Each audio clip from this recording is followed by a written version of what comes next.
Olá, amigo, amiga, companheiros de caminhada. Sejam bem-vindos ao canal do CEF, o Centro Espírita Fraternidade do Ipiranga. Hoje realizaremos mais um estudo do Evangelho segundo o Espiritismo. Tenha em mãos o seu exemplar do Evangelho e um recipiente com água, que será magnetizada no decorrer do nosso estudo. Mantenha um pensamento tranquilo e no Mestre Jesus. Iniciaremos dentro de alguns instantes. Muito boa noite a todos, sejam todos muito bem-vindos aqui à Caravana do Evangelho. E dizemos que é caravana mesmo, porque o pessoal vai entrando, a nossa sala é aberta e a todos aqueles que nos acompanham pelo canal do YouTube, do Facebook e do CEF.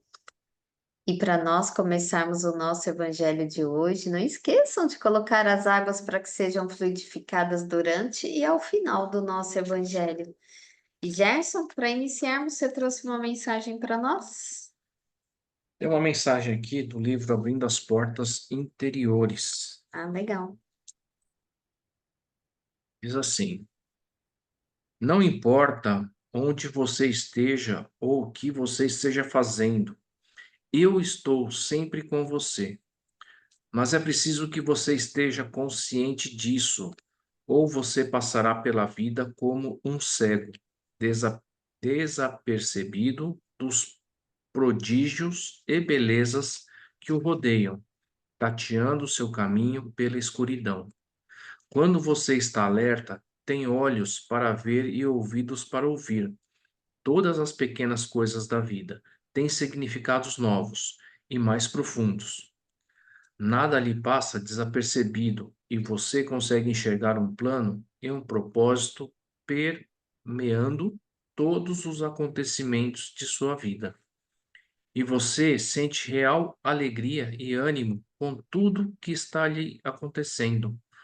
Você vê tudo com os olhos do Espírito. Você compreende o que é realmente importante na vida. E a vida transborda de alegria e felicidade. Você começa a perceber que nada acontece por acaso. Você reconhece minha mão em tudo e seu coração transborda de amor e gratidão. Legal. Obrigada, Gerson. Suzelei, pode fazer a nossa prece inicial, por favor? Sim, após essa mensagem tão linda, né? Que maravilhosa mensagem.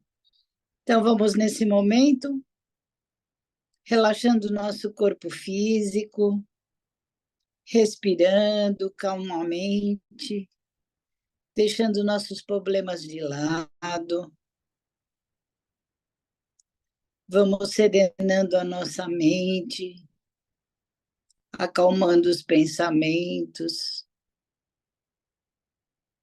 E vamos agora elevando o nosso pensamento até os nossos anjos de guarda, os nossos mentores, a espiritualidade amiga. Vamos cumprimentando o mentor do nosso trabalho, das caravanas. Vamos cumprimentando a equipe de limpeza, de higiene, do CEF, que com certeza passaram nos nossos lares, higienizando, fazendo a nossa segurança. E todos juntos nesse momento, vamos buscando Ismael, o nosso anjo dourado, nas suas esferas amarelas douradas. Ele vai nos acalmando, nos preparando e vai nos levando até a nossa mãezinha querida, Maria de Nazaré, a doce mãe, que nesse momento nos coloca em seu colo, como crianças que somos espiritualmente. Ela vai dosificando a nossa vida, ela vai nos abraçando, nos cobrindo com o seu manto de luz, de amor, e vai nos levando até Jesus, seu Filho amado. Diante de Jesus, vamos agora ajoelhando a seus pés e vamos dizendo a Ele: Jesus, se conosco agora e sempre. Jesus, obrigado pelos seus ensinamentos, pelo seu evangelho. Sabemos que temos ainda tanto a percorrer, tanto a aprender, mas naquilo que já sabemos, vamos usar em nós mesmos e no nosso próximo. E Jesus agora nos leva a Deus, ao Pai, ao Criador. Diante de Deus, nos ajoelhamos e vamos agradecendo a Ele por tudo que temos, por tudo que somos, por todas as bênçãos recebidas, por essa reencarnação. E vamos dizendo a oração que Jesus nos ensinou. Pai, Pai nosso que estais no céu, santificado seja o vosso nome. Venha a nós o vosso reino. Seja feita a vossa vontade, assim na terra como no céu. O pão nosso de cada dia nos dai hoje.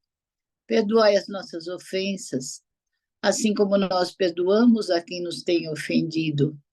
E não nos deixeis cair em tentação, e livrai-nos, Senhor, de todo mal. Que assim seja. Graças a Deus, graças a Jesus e graças a Maria Santíssima.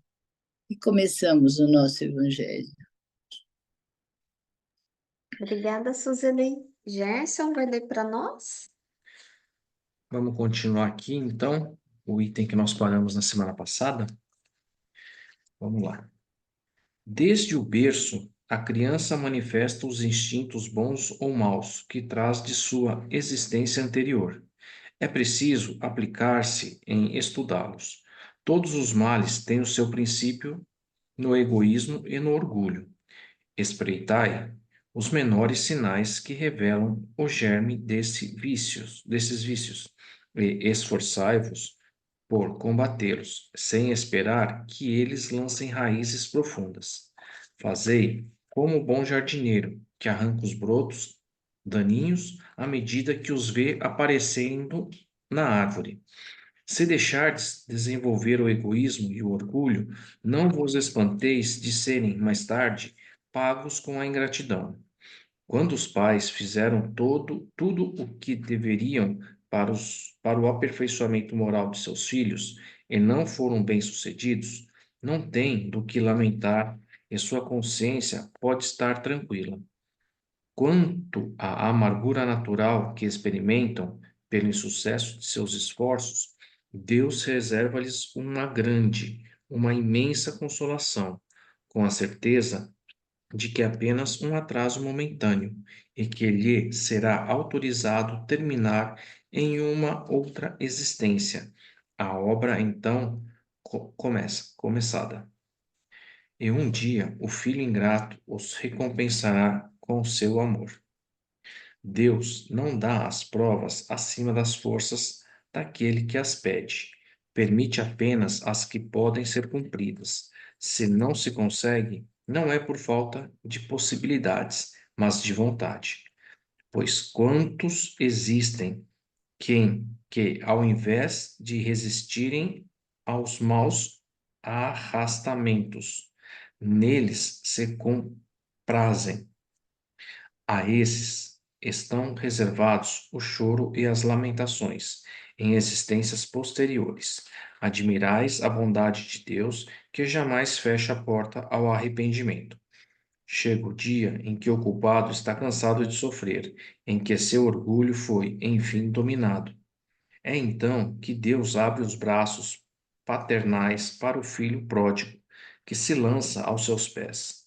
As grandes provas, entendei bem, são quase sempre o indício do fim de um sofrimento e do aperfeiçoamento do espírito, desde que aceitas por amar a Deus.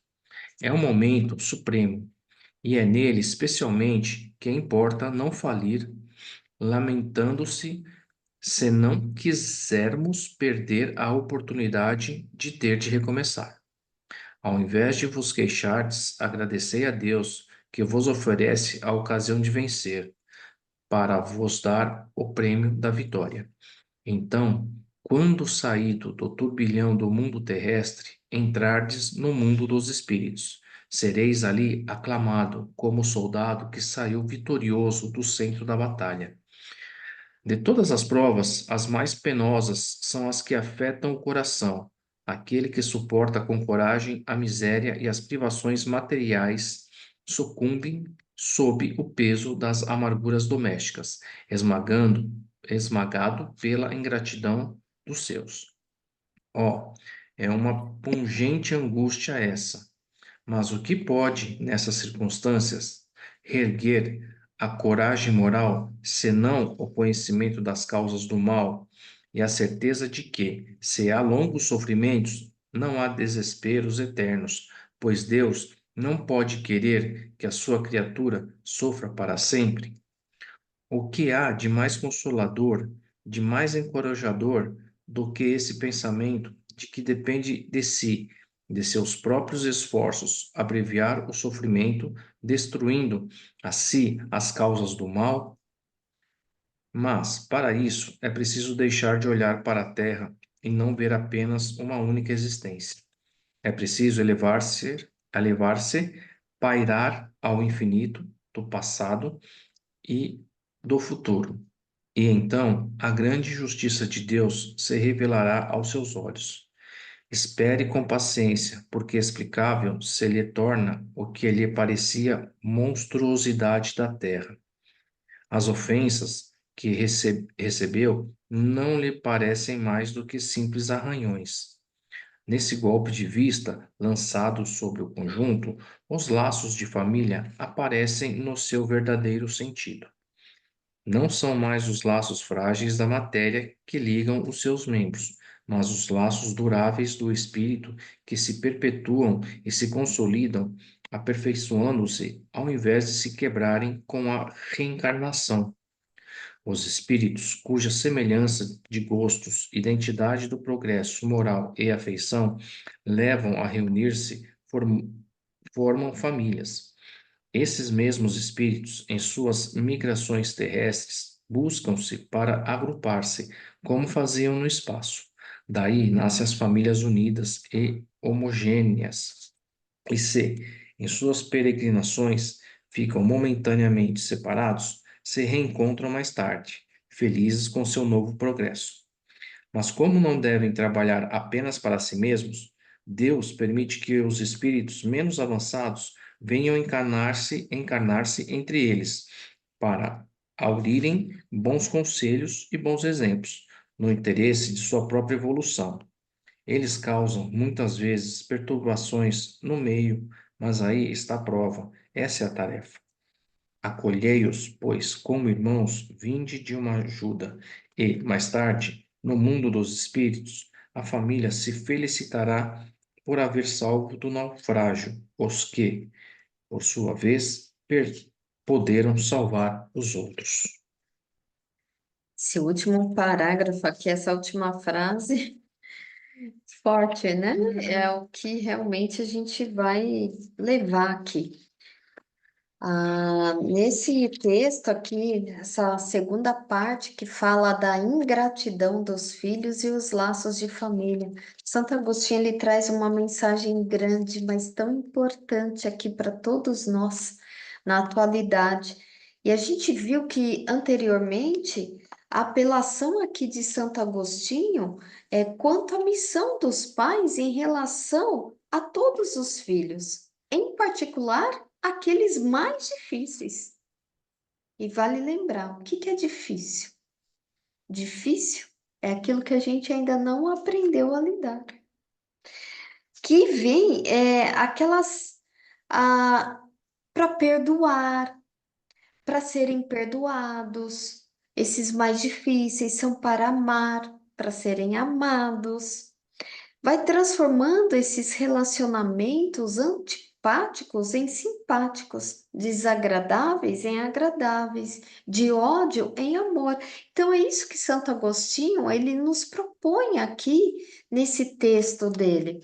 E a criança, a gente já viu até anteriormente que desde cedo ela já vai expressando ali as suas tendências boas ou más, que é individual aí de cada espírito, desenvolvido aí em suas outras existências, porque ele está numa criança, mas o espírito já tem outras existências, é só o corpo que ainda é criança. E o corpo físico, ele tá ali, pequenininho, tá em formação, mas o espírito já tá lá com vários conhecimentos e tá ali, né? Ela tá latente, esperando o momento de pôr para fora. Então aqui vem uma reflexão grande para os pais, lembrando da missão. A missão da paternidade, da maternidade. Então, nesse momento, é a hora dos pais auxiliarem nesse período infantil que tem essa parte da inocência, essa parte da pureza mesmo ali do coração. Então, ele lembra aqui que é nesse momento que pode inserir novos valores ali para a criança. Então, aqui vale também a reflexão dos pais e dos adultos que estão ao redor de não perder esse período. E Kardec, ele diz que então se pode reformar e reprimir essas más tendências, mas reformar é no sentido de corrigir, de tornar melhor. Porque Santo Agostinho nos lembra que todos os males têm a sua origem no orgulho e no egoísmo. Então, também são várias reflexões. Será que em algum momento está instigando isso? O orgulho, o egoísmo? Então, é olhar realmente para cada um de nós. Então, porque ele coloca aqui que por vezes a ingratidão pode ser ali do meio da criação, mas isso não é matemática, não é regra, não é tabelado, né? Que pode ser às vezes, mas também pode ser os pais fizeram de tudo, mas ali tem aquele filho ingrato. Aí é culpa dos pais? Não, se os pais fizeram aquilo que estava ao seu alcance, tudo que podiam, não deve ficar na culpa, porque não teve êxito. Então, aqui ele lembra que Deus não dá prova às pessoas que não podem suportar. Então, Santo Agostinho nos lembra disso. E é importante não ficar na lamentação e sim olhar no seu mais profundo. Eu dei o que eu podia, eu dei o meu melhor. E cada um vai seguir aí as suas provações. Então, todos temos as nossas provações na medida que necessitamos para a evolução de cada espírito, seja no seio familiar, com os filhos. Então, Santo Agostinho fala que essas provas difíceis são aquelas que afetam o nosso coração, as dores morais, e que da mesma forma que afeta uma dor física, uma dor material, mas que elas podem ser vencidas com o conhecimento desse mal. Então, olha que importante essa parte. É importante todo mundo ter consciência do que aquela dor está trazendo. Porque quando temos alguma doença no físico, a gente não vai atrás. O que é isso? A mesma coisa, quando tem ali aquela dor emocional, aquela dor moral, o que isso está trazendo? Para quê? Quanto mais você tem consciência, mais você vai saber lidar. E assim os laços de família se fortalecem. Porque não mais são laços frágeis, mas porque os laços frágeis, eles vão se rompendo. E os laços de amor, eles vão ficando entre seus próximos. Então, aqui ele até fala das famílias espirituais, que são constituídas pelas similaridades de gostos, interesses, o progresso moral, que buscam se reunir na Terra, como faziam no plano espiritual também. Então, esses laços frágeis, conforme a gente vai se trabalhando, vai se tratando, a gente vai criando laços realmente de amor. Suzelei, pode falar, vi que você abriu seu microfone. Então, falando ainda da criança, né? Então, a criança que desde pequenininha já vai expressando, né? O egoísmo, o orgulho. Cabe aos pais, né? Deixar um pouco o celular, estar bem atento aos filhos, né? Cabe a eles conversar, cabe a eles orientar. E muitas vezes os pais, eles fazem de tudo, mas a tendência daquele espírito não consegue, né? Não tem êxito. Então, aqui, os pais ficam se culpando, ficam tristes, ficam angustiados porque não deu certo, não conseguiram. Então, aqui entra a misericórdia de Deus mais uma vez. Ele coloca: Deus reserva grande, imensa consolação, na certeza de que se trata apenas de um retardamento, que concedido lhe será concluir noutra existência. Então, aquilo que ele não conseguiu, esse pai, essa mãe, ele vai concluir, com certeza, em outra existência. E aquele filho ingrato os recompensará com o seu amor. Muito bonito isso, né? Então, você vê a misericórdia de Deus, né? Uhum. O que ele coloca? As provas rudes, né? Quando o fundo do poço, né? Quando esse indivíduo entra no fundo do poço, o sofrimento já está se acalmando, o sofrimento já está melhorando, né? E ele vai estar se aperfeiçoando, porque ele tem aquele orgulho abatido, aquele egoísmo vai se dissipando, ele está lá no fundo do poço, então ele sobe o espírito renovado novamente, né? Uhum. Ele aprendeu o que mais. E o final que ele coloca muito bem, né? Que as famílias se encontram entre si, né? Com as afinidades que tem no plano superior. Então, eles vêm com essa missão de união, de colaboração. Mas aí seria egoísmo eles viverem toda essa existência só entre eles. Então, o que é colocado? Um espírito para aprender, um ou dois ou mais, né?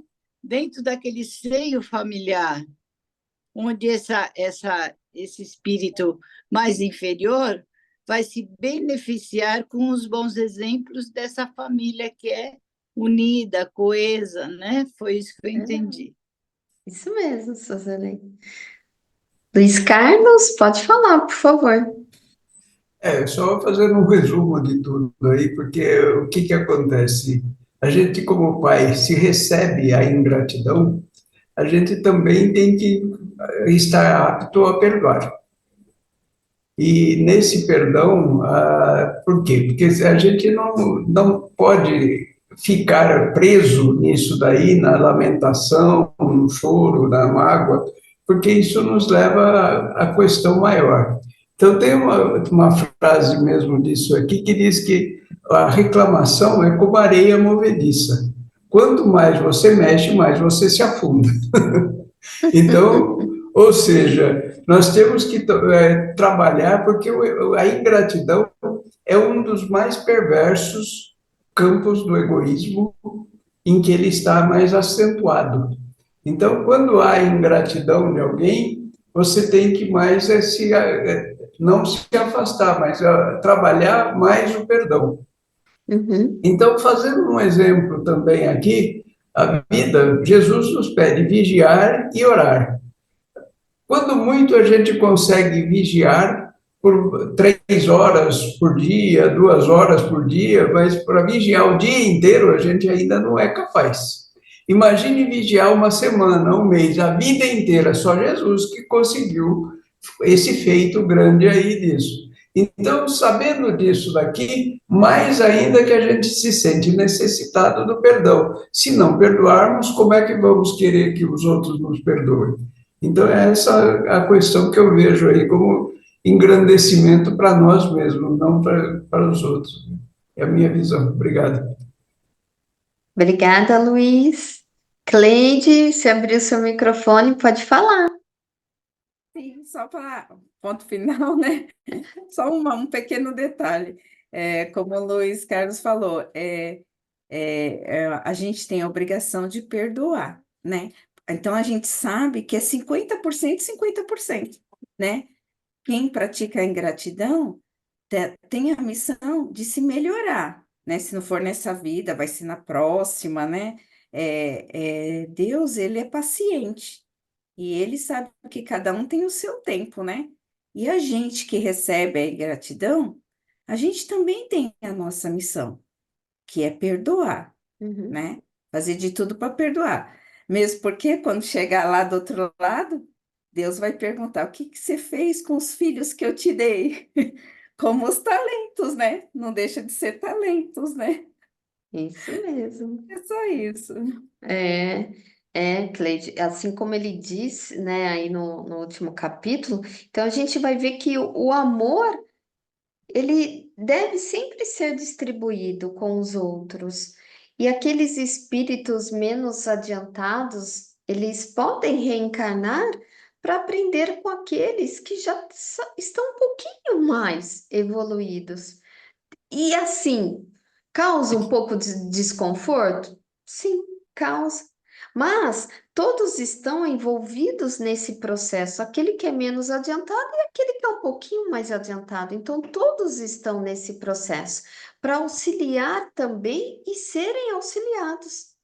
Porque aquele que está um pouquinho mais avançado também tem algo a trabalhar, porque senão não estava encarnado.